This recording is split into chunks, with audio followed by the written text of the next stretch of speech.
एक दिन की बात है कि राजा परीक्षित धनुष लेकर वन में शिकार खेलने के लिए निकले। महाराज शिकार खेलने में बहुत आज पीड़ा को प्राप्त हुई, भूख प्यास थकान, पता नहीं क्यों अभी तक नहीं हुआ था, क्योंकि कलयुग ने विचार किया कि इन्हीं के ऊपर सवार हो। हमने संतों से सुना कि जब जरासंध का वध हुआ तो उसका जो मुकुट था वो भीमसेन ले आए थे। तो आज पता नहीं क्या महाराज परीक्षित के, संतों से सुना है हमने, महाराज परीक्षित ने वही मुकुट धारण किया, जो ही धारण किया सो कलयुग उसमें विराजमान। आज थोड़ा ही अभी उनको प्यास लगाई, बड़ी भूख लगाई, शरीर में बड़ी थकान, ऐसा कभी नहीं हुआ था। क्या जंगल में वो जलाशय नहीं थे क्या? क्या राजा के पास सुविधा नहीं होती क्या? क्या राजा कभी अकेले जाता है? सैनिक और व्यवस्था, चक्रवर्ती सम्राट है, कोई साधारण आदमी थोड़ी है कि धनुष बाण उठाया और शिकार को चल दिए। पूरा वैभव, बड़े बड़े सरोवर, बड़े हुक्म कर देते तो कौन सी बात थी जो वहां पूर्ण ना हो जाती। लेकिन सबको छोड़कर अकेले एक ऋषि के आश्रम में चले, रोक दिया सबको, ऋषि के आश्रम में गए। देखा वहां शांत भाव, शरीर देह भाव से ऊपर उठे हुए समाधि में स्थित महापुरुष, जिनके इंद्रिय प्राण मन बुद्धि सब ब्रह्माकार है, प्राण भी संचलित नहीं हो रहे, शांत ब्रह्म में स्थित ऐसी समाधि, जड़ की तरह, ठूठ की तरह एकदम, बस जागृत स्वप्न सुषुप्ति तीनों अवस्थाओं से ऊपर तुरी पद में स्थित महापुरुष,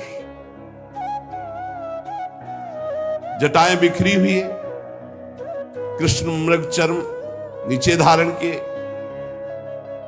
परीक्षित जी वहां गए और कहा मैं प्यासा हूं, सुनो मेरा गला सूख रहा है, पानी पिलाओ। कभी ऐसा नहीं, ब्रह्म ऋषि के आश्रम में ऐसा आदेश चक्रवर्ती सम्राट होते, कभी ऐसा नहीं। ताज उतार करके वहां नंगे पैर, बहुत हाथ जोड़कर, ऐसे कभी नहीं। आज कलयुग बुद्धि में बैठा हुआ इसलिए सब। अब वहां कोई हो बाहर तो वो तो समाधिस्थ है, ना उनको आसन मिला बैठने को, ना पीने को पानी, ना कोई शब्द, ना कोई मीठी बात। आज उनको अपमान का बोध हो रहा है, मेरा अपमान। चक्रवर्ती सम्राट महाराज परीक्षित आए, ना कोई मीठे शब्द, ना कोई आसन, ना कोई जल। अब दृष्टि बदली हुई है, देखा ऋषि को ढोंग तो नहीं कर रहा। बुद्धि, बुद्धि का खेल है, आज तक कभी ऐसा नहीं। तो देखते हैं अभी बाहर निकले तो एक मरा हुआ सर पड़ा था, ऐसे धनुष की प्रत्यंचा से नोक से उठाया जाके से। अब वो थे ही नहीं, वो तो अंतर में भाव समाधि में डूबे चल पड़े। पहला जिंदगी का, इसमें लिखा हुआ है, पहला जिंदगी का ये घटना अवसर था जो ये अपराध बना महाराज परीक्षित। आज तक कोई अपराध नहीं बना, पहला अभूतपूर्व, सहसा अभूतपूर्व, कभी ऐसा नहीं हुआ। ये पहली बार हो रहा है, क्योंकि खोपड़ी में कलयुग बैठा। मरा हुआ सांप डाल दिया, उपहास करते राजधानी में चले आए।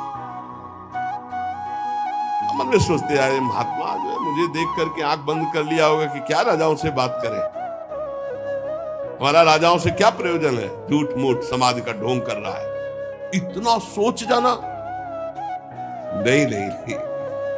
एस किम निवृत्ता शेष करणो मिलित एक क्षण मृषा समाधि, झूठी समाधि रच रहा है, ऐसा सोचते चले जा रहे वापस। ओ इंद्रियां भगवदाकार, मन भगवदाकार, प्राण भगवदाकार। जानते हैं परीक्षित जी ये स्थिति, पर आज कुछ दिमाग काम नहीं कर रहा। ऐसा कभी नहीं हुआ। बार बार कह रहे हैं कि ये महात्मा झूठ मूठ समाधि का ढोंग रच रखा है। अब आज कुछ और ही बात है। अब वो तो समाधिस्थ थी, उनको तो पता ही नहीं। इतने में कुछ लड़के देखे, ब्रह्म ऋषियों के बालकों ने देखा कि राजा आश्रम में गया, वापस लौट गया। तो वहां गए तो देखा को तो समाधिस्थ है, उनके गले में मरा हुआ सर्प। समीक ऋषि नाम उनका जो समाधिस्थ है। और वो दूसरे ऋषि कुमार गए और श्रृंगी ऋषि से कहा कि बड़ी बड़ी बातें खेल में मारता था, मैं आज तेरे पिता के गले में मरा हुआ सांप डाल दिया। चक्रवर्ती सम्राट परीक्षित ने दुर्व्यवहार किया, अपमान किया, भला कुछ कर ले तू। श्रृंगी ऋषि ने कहा सत्य सत्य। स्नान कर रहे थे, अभी बालक थे। सत्य, उनका पक्का त्रिकाल सत्य, ऐसा ही किया है महाराज परीक्षित ने।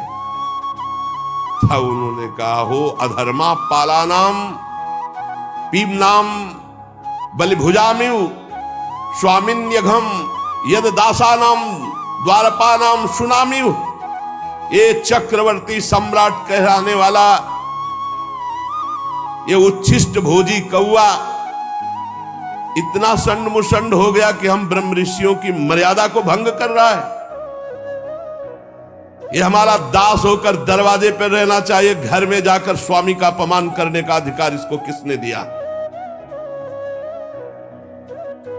ब्रह्म ऋषियों के सामने सब झुकते हैं, सब सेवक है, इसे द्वार पर खड़े रहना चाहिए था। ये घर में घुस करके ऐसा अपराध कैसे कर दिया? क्या समझता है? भगवान श्री कृष्ण परम धाम चले गए तो कोई शासन करने वाला नहीं। अरे हम ब्रह्म ऋषि बालक हैं। आज इस मर्यादा तोड़ने वाले उद्दंड राजा को मैं दंड दूंगा। ऐ ऋषि बाल को मेरा तपोबल देखो। छोटे बालक है श्रृंगी ऋषि। तुरंत आचमन किया, लाल लाल आंखें क्रोध से, और ऋषि कुमार ने कौशिकी नदी का जल लिया और वाणी रूपी वज्र का प्रयोग किया। एक कुलांगार परीक्षित वहां है नहीं।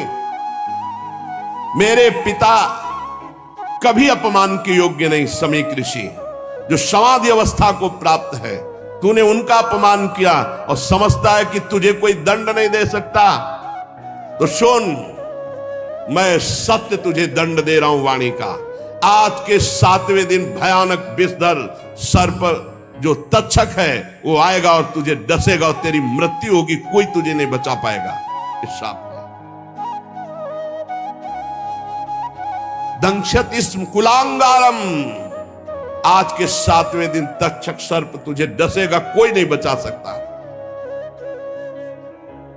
इसके बाद साप देने के बाद भागते हुए आए और देखा पिता के गले में मरा हुआ सर्प हटाया और पिता से लिपट कर रोने लगे। जब बहुत हिलाया डुलाया, रो रहे हैं, धीरे धीरे धीरे धीरे उनकी वृत्ति वाह्य दशा को प्राप्त हुई। आंख खोली और पूछा, बेटा तुम क्यों रो रहे हो? ब्रह्म ऋषि के बालक हो, ऐसे कैसे रुदन कर रहे हो? तो उनका पिताजी वो राजा परीक्षित आए थे, वो तो बड़े कड़वे शब्दों में बोल रहे हैं और उसने आपका अपमान करते हुए मरा हुआ सर्प आपके गले में डाला और मैंने उसको आज दंड दे दिया है कि 7 दिन में तक्षक सर्प 7वें दिन आएगा और तुझे डसेगा, तू मर जाएगा। अरे ये क्या किया तूने? इतने बड़े धर्म से युक्त धार्मिक राजा को ऐसा दंड दिया जाता है? नहीं नहीं, तू बालक है, मूर्ख है, तूने बड़ा पाप कर दिया। समीक ऋषि ने कहा, परीक्षित कहीं साप के योग्य है? पर खेद है कि तेरे वचन मिथ्या नहीं किए जा सकते। ये बात पिता है ब्रह्म ऋषि बालक, तो उनका खेद है कि अब तेरे वचन मिथ्या नहीं किए जा सकते। ये तो बहुत बड़ा दंड है। तेरी बुद्धि कच्ची है, तू अभी साधुता को नहीं समझता है। अरे भगवत स्वरूप राजा है, वो आया था, कुछ इससे क्या जाता है?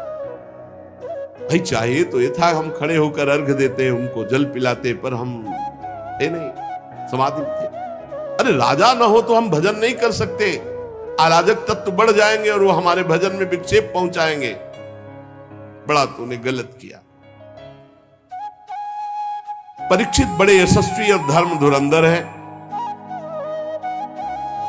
वो आए हुए थे, उनका हमें सम्मान करना चाहिए। ना समझ बालक तूने साप दे दिया, हे भगवान दोनों पर कृपा करो, अर्थात श्रृंगी ऋषि पर भी और परीक्षित पर।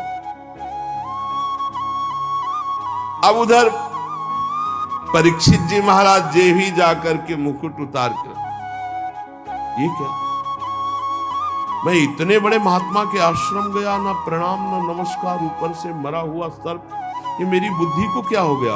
और मैंने दोष दर्शन किया कि ये पाखंड कर रहे, नाटक कर रहे, समाधि, ये कैसे हो गया? हे भगवान, वो बहुत व्यथित है और मन में विचार रहे हैं, बड़ा पश्चाताप है। वो मन में विचार रहे कि भगवान मुझे कोई भयानक दंड मिले, मैंने बहुत बड़ा अपराध किया। पवित्र हृदय है ना, मैंने महात्मा का अपमान कर दिया, इसके फलस्वरूप शीघ्र से शीघ्र भारी कोई घटना घटे और हमारे ऊपर विपत्ति आवे, मैं दुख भोगूं। मैंने एक संत का अपमान कर दिया।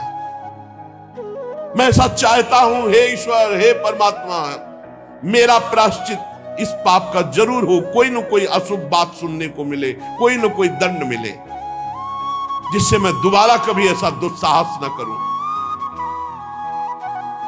ऐसा हो कि ब्रह्म ऋषि क्रोध करके मेरे राज्य को, मेरी सेना को, मेरे खजाने को भस्म कर दे, या मुझ दुष्ट को ही नष्ट कर दे। परीक्षित जी ऐसा जाकर के सोच रहे हैं। इस प्रकार चिंता कर ही रहे थे कि समीक ऋषि के द्वारा भेजे हुए 2 ऋषि वहां पहुंचे। महाराज, आपको सूचना भेजी समीक ऋषि ने, बड़ी शीतलता हुई कि जरूर कोई न कोई दंड विधान हुआ होगा। बोलिए। ऋषि कुमार श्रृंगी ने आपको शाप दे दिया है कि 7वें दिन तक्षक सर्प आएगा और आपको डसेगा, आप भस्म हो जाएंगे, आपकी मृत्यु हो जाएगी।